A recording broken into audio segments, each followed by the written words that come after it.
Продолжительность жизни людей, живущих в горах, намного выше, чем на равнине. Как вы знаете, все долгожители в мире, они живут в высокогорных районах.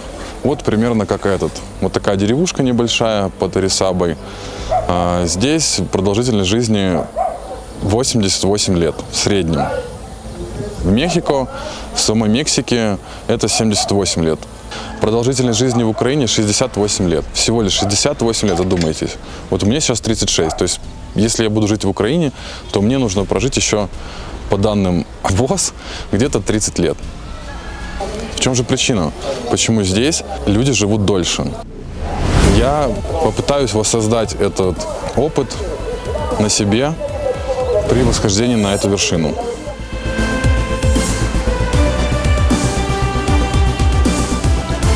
Уровни загрязнения воздуха в Мехико и остальной части страны очень высоки. Средняя концентрация PM2,5 примерно в 10 раз превышает нормы Всемирной организации здравоохранения. Туристы, которые хотят избежать загрязнения и хаоса Мехико, должны посетить другие мексиканские направления, такие как Пуэбло, Чалула или Юкатан. Во все эти места мы отправимся позже. Мексика – земля полная разнообразных культур и природных красот, и поэтому мы должны быть уверены, что продолжаем беречь его эндемические сокровища. Что нужно с собой взять? Какое снаряжение с собой брать? Нас ждет акклиматизационный выход в гору Невада-де-Толука. На следующий день мы выезжаем на Изтаксуклатль. Это вулкан, третий по величине в Мексике. Вот после этого возвращаемся в Мехико, ночуем и на следующий день выезжаем уже под Арисабу.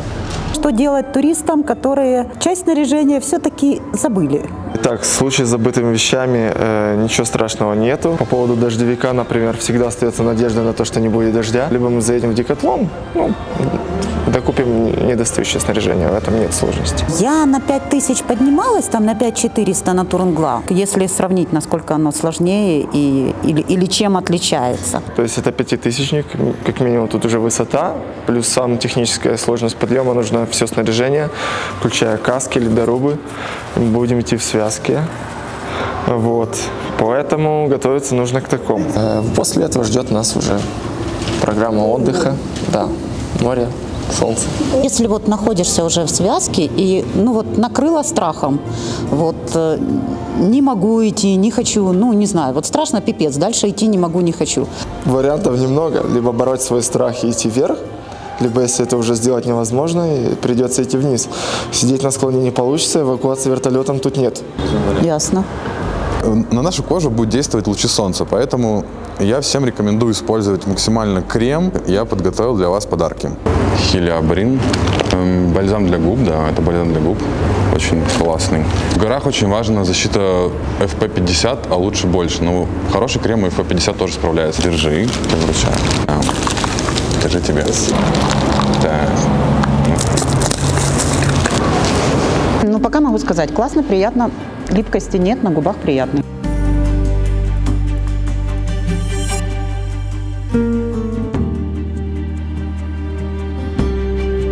Я считаю, что чистый воздух – это крайне важно. Я хотел сейчас в Мехико побегать и открыл карту. Здесь есть замеритель воздуха, чистоты. То есть все Мехико, оно оранжевое. То есть тут очень плохое качество воздуха. Загазован частицами pH5, которые очень мелкие, они попадают в легкие и вызывают разные болезни. Поэтому нельзя жить одним днем. И я считаю, что нужно обращать на это внимание и привлекать людей к тому, чтобы они более осознанно подходили к проблеме загрязнения воздуха.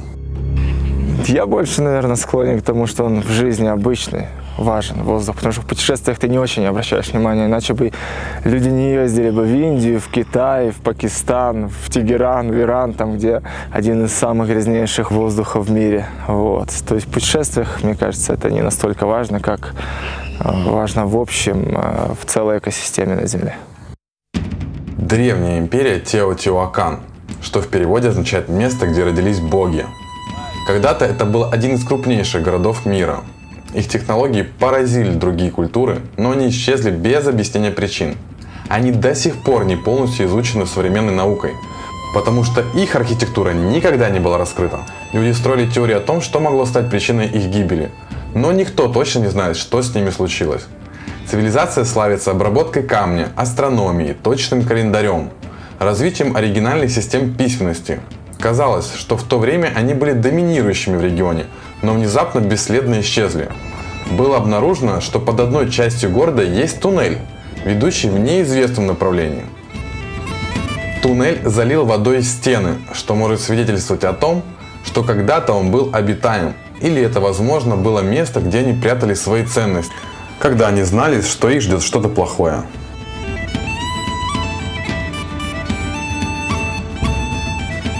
64 метра высота пирамиды.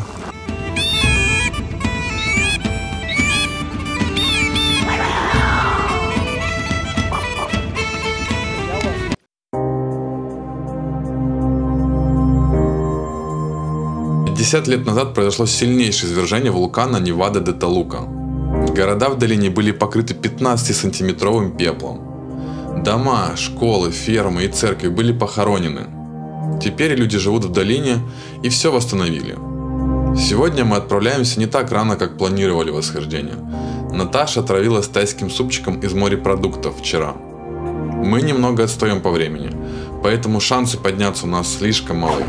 Еще и пробка отняла 2 часа времени. Но мы все равно едем к вулкану и попробуем дойти докуда сможем. Нам очень нужна климатизация. Наташа не пошла с нами. Надеюсь, что ей станет лучше.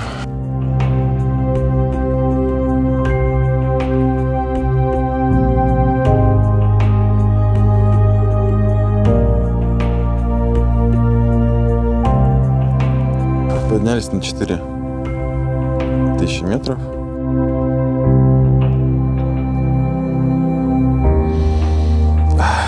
Какой чистый воздух. Реже, что ли, не знаю, как-то вот легче он. Прям очень приятно. Ладно, очень приятно.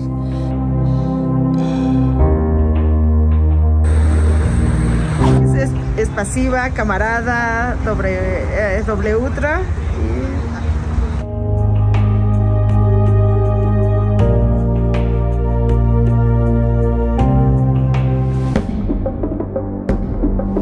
Мы отправляемся на восхождение на вулкан Изтоксикуатль, что в переводе означает «белая женщина». Гора имеет 4 вершины, высшая из которых, Печу, поднимается до 5230 метров над уровнем моря.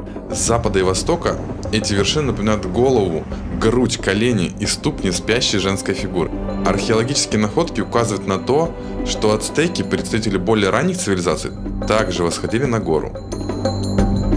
Мы также пройдем этот путь, который не изменился за миллионы лет. Приключения начинаются, нам негде остановиться, и мы идем в кемп проситься переночевать. You're staying today? Yeah, we want to stay here, but we are not sure. Она решает вопросы.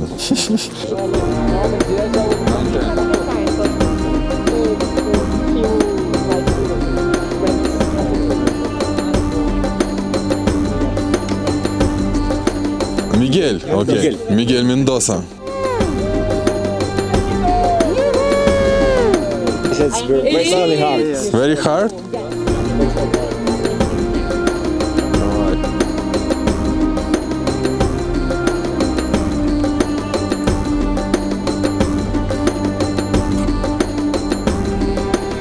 Стоять можно и до завтра. А если идти, то... Мы дошли до гребня. Это уже хорошо. Ну, ты нормально себя чухаешь, смотри, вот ты боец настоящий. Ну. From Ukraine. Ukraine. Ты думаешь, люди на Эверест заходят? Так и заходят. На на таблеточках, на укольчиках, каких-то там диамоксах. Витаминчики пошло, да? Как тебе горный воздух? А через бафик даже тепленький. Тепленький? Да. Уже не испытываешь дискомфорта? Ну, почти нет. Наташа, сейчас время магов, будем загадывать желание. Интересно, явление. Наконец-то рассвет. Как наш организм чувствует себя в условиях гипоксии? Как тебе тут воздух? Отлично, только мало. Мало воздуха? Отлично, его мало. Качество замечательное, только по количеству что-то мне не хватает немножко. Крутой свет.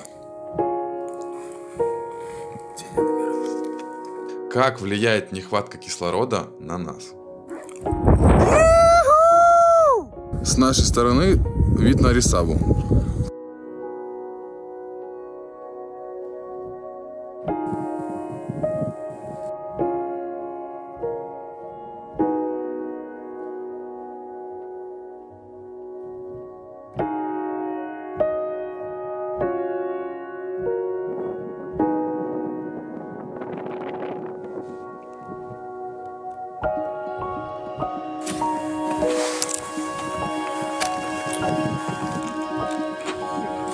Ну. Это круто. Я долезла. Как бы там не лето, но я все-таки здесь. Это красивые места, реально очень красивые места. Есть вообще какие-то прям поражающие, восхитительные. И увидеть эту красоту сверху, при рассвете, особенно солнца, как мы это видели, это того стоит. Это классно.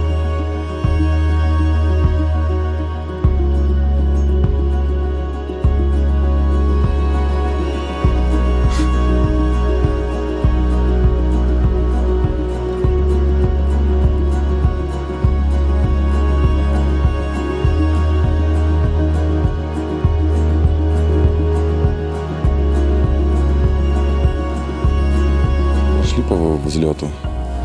Решили немножко передохнуть.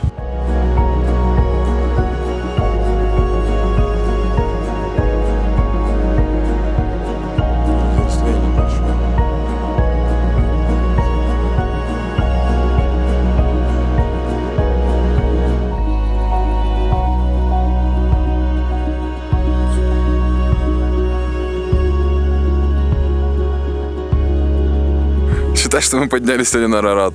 Практически не акклиматизировались. Сбегали там что-то 300 метров набрали. Потом раз, в 2 часа ночи встали, погнали. Но зато теперь у нас есть акклиматизация. Для нас сегодня это вершина. Мы с ней пойдем дальше. По высоте осталось немного, но по расстоянию еще топать нормально. А тучи уже набежали, как бы передает штормовое предупреждение, да, поэтому будем.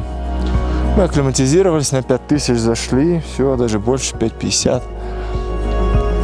И будем спускаться.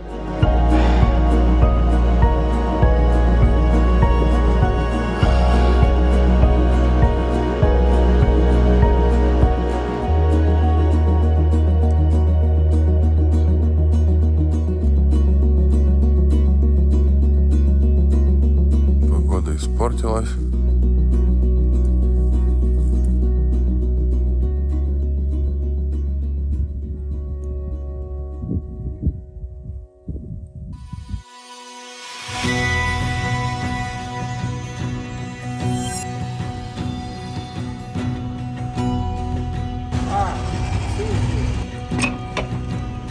Сок 30.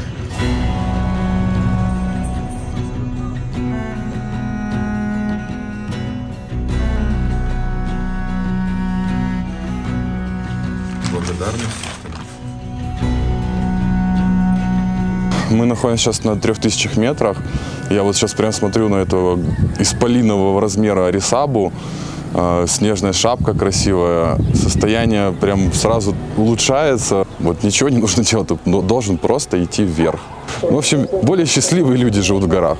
Надо ходить в горы за этим состоянием.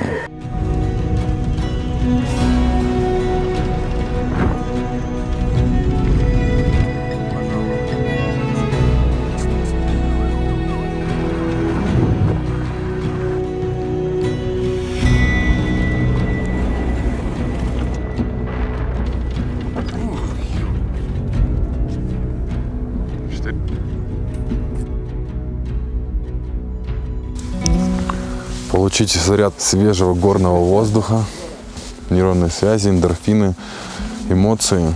Мы за этим сюда и приехали. Надо спросить у нашего американского друга, что он думает по поводу глобального потепления. yeah, it's super sad. I think it would be great if our governments did more to do something about it, but I don't know. We'll see what happens. Yeah, but I think I'm trying to climb as much as I can right now. Сало ему украинское не понравилось. Безупречный, кристальный, чистый воздух на 4200 метров.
Вершина Пико де Рисаба.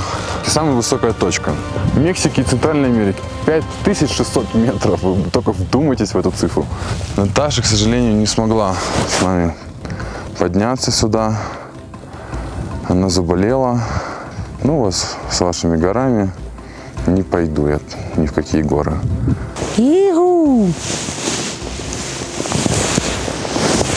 Фабрика Гришков на 5600.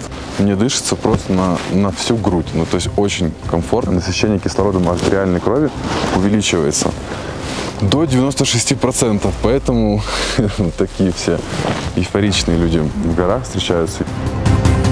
С этого дня у компании Electrolux, Русклимат, климат страны, есть образец чистейшего, не побоюсь этого слова, безупречного горного воздуха, который находится на высоте 5600 метров. Я надеюсь, что образцы этого кислорода, этого воздуха, который мы доставим, помогут нам в исследовании этого феномена, этих долгожителей, перенять этот опыт и приблизиться к этому эталону чистейшего воздуха в производстве наших приборов климатических, которые создают атмосферу на равнине и помогают людям более качественно жить, развиваться, дышать более чистым воздухом, который не зашлакован продуктами жизнедеятельности людей, которые живут в городах. Выхлопные газы, озон, pH5 частицы и чего там только нет. Я убежден, что он станет полезным для обычных пользователей, которые заботятся о своем здоровье и окружающей среде. Все лучшее в природе принадлежит нам. Я убежден, что у нас все получится обязательно.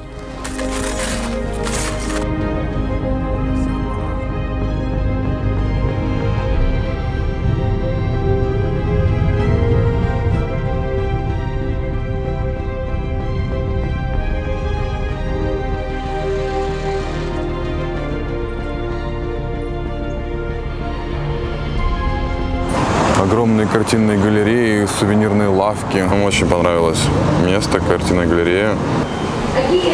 3000 песо всего лишь. Вот картина стоит 4000 песо. Но мне сейчас понравилась очень одна картина, сейчас покажу вам, которая прям вот привлекает внимание. 5000 песо.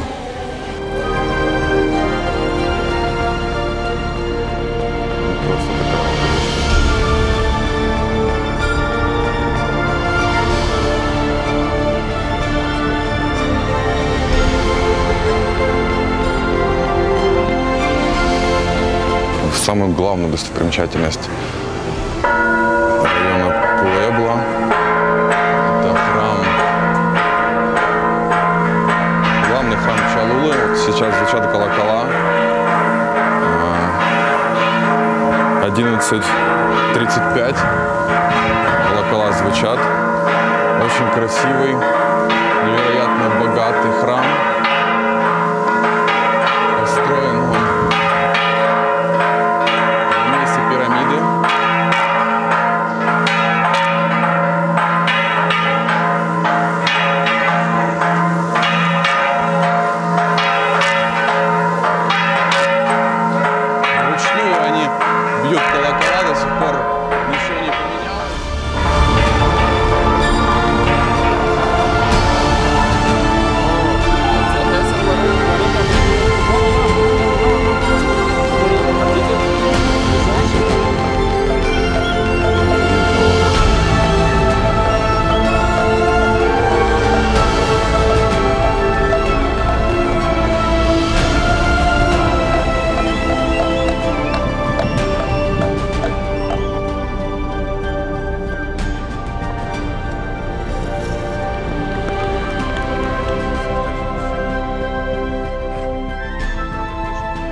быстрее колесо поменяли, чем ты кофе сделал.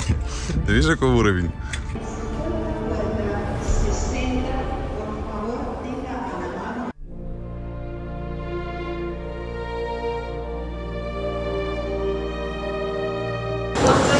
Сегодня у нас Синоты, Ушмаль, завтра Риа-Лагартас, Вальядолид. В общем, фигачим. Майапан. Мы в Майапане. Пирамиды Майапан почти такие же, как Чичен-Ица, только меньше. Вот тут у нас рубили головы, тут они катились вниз по ступенькам. И да, где-то так и было. Обсерватория Майя за моей спиной. Сейчас мы туда отправимся. Также вот еще главная пирамида, самая высокая, куда мы сейчас тоже поднимемся. Например, в Теотиуакан нельзя подниматься на пирамиды. Здесь можно. О! Вот он, первый символ майя.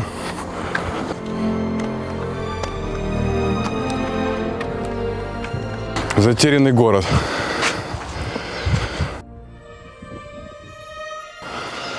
Вид с главной пирамиды на 360. Все зелень, джунгли.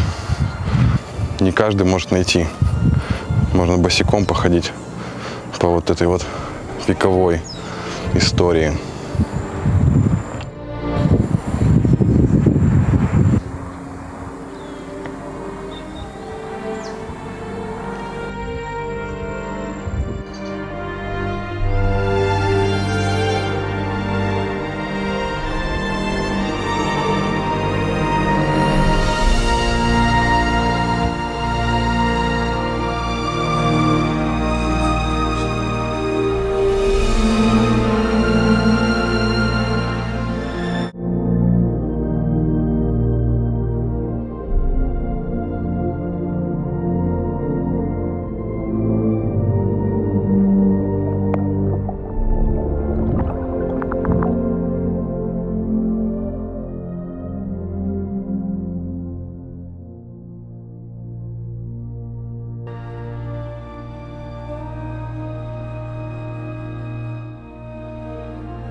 Приехали в старое поместье, называется тут оно Асьенда.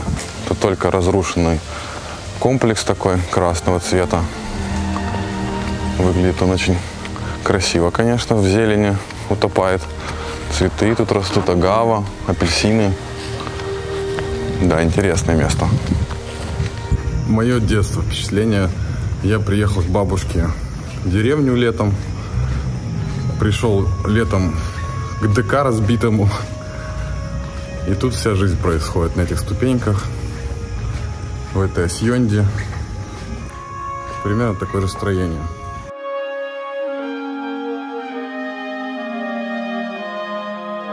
Пана всякая собирается.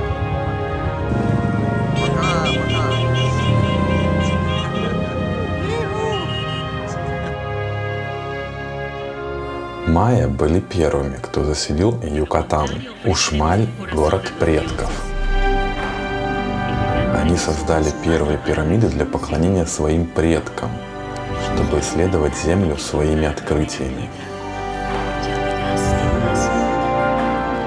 Но только когда они перестали говорить на майя, они осознали, насколько важно для них говорить на своем родном языке и чувствовать ответственность за свое прошлое и идентичность.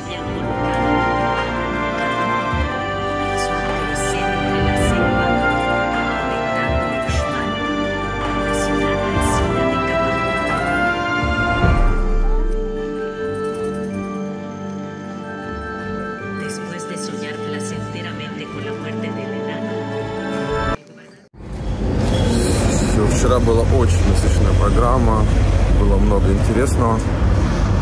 Были и сеноты, и ночное шоу в Ушмале. Ну, здорово, здорово.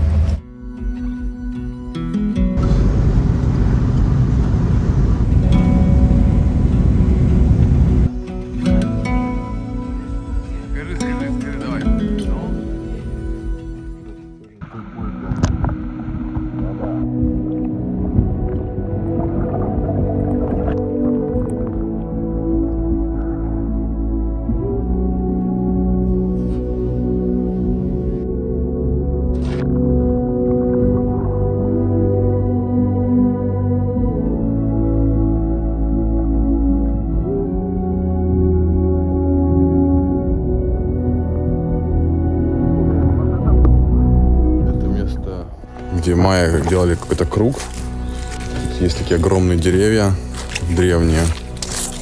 Вот такие вот огромные.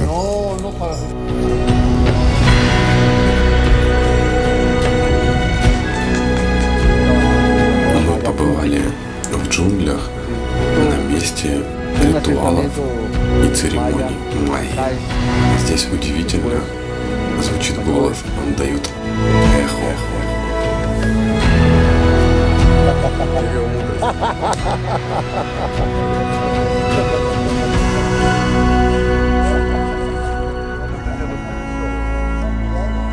Это тот самый секретный синод майя.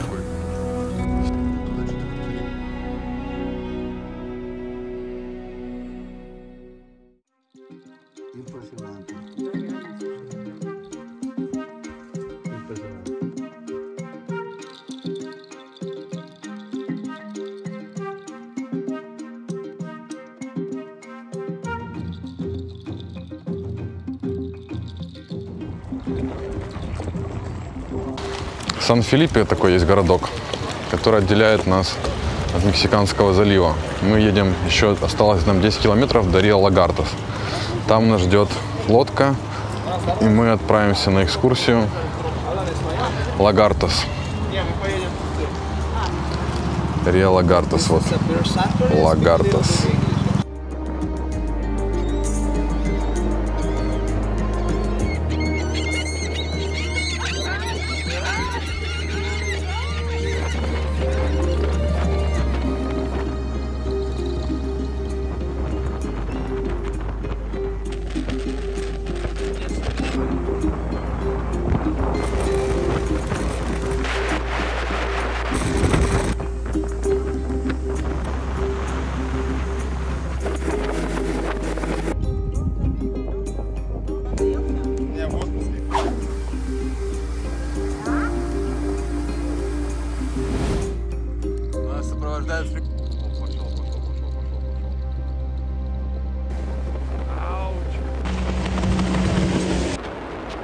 Несемся за крокодилами! Вообще класс!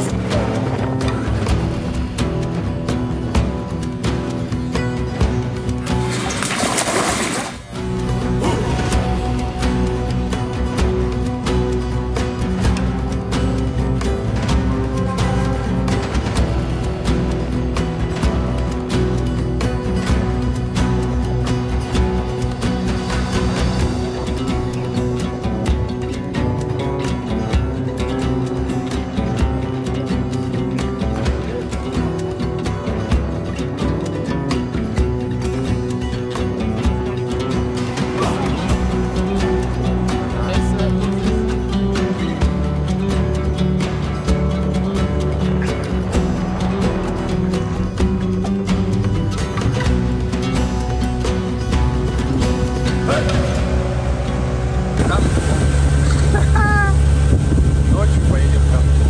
Ладно. Ракун, глаза светятся у ракуна, видишь? Она сейчас как укусит, блин. На нас бежит.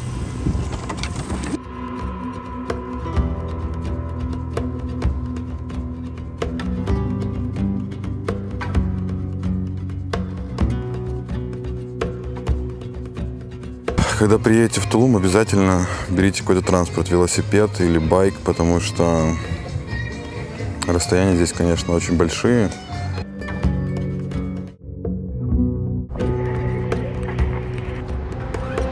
Отправимся сейчас и проверим, что же здесь с таким громким названием Синод, Гранд Синод. Но здесь помельче, здесь нет таких сразу глубин схода, ты не ныряешь в бездну, под ногами есть почва, вода очень прозрачная, несмотря что Синод открыт, вы погружаетесь и видите Синод под водой.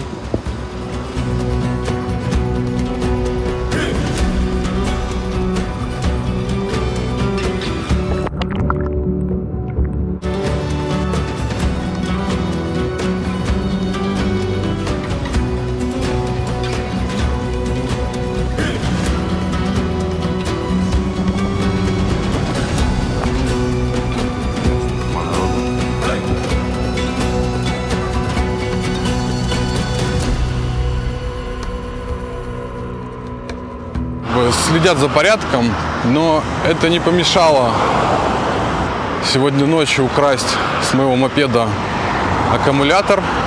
Велосипеды могут украсть. У меня байк был разбитый вдребезги. Слава богу, нормально ехал, покатался на нем.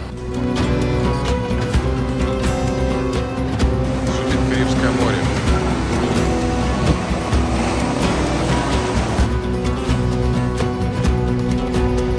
Однажды я прочитал статью о том, что мир становится хуже из-за истощения кислорода. И меня это вдохновило. У меня нет докторской степени в области наук об окружающей среде. Я простыми словами описал в этом фильме, что мы чувствовали на высоте, как мы менялись в условиях гипоксии. Также мне удалось взойти и взять пробу горного воздуха с вершины Арисаба. По данным, он был лучшим во всей Мексике. Теперь моя задача доставить его в лабораторию. Моя миссия по сбору горного воздуха выполнена. Дальше будут новые вершины и новые вызовы. Оставайтесь со мной, подписывайтесь, а лучше присоединяйтесь в мои путешествия. До встречи в горах.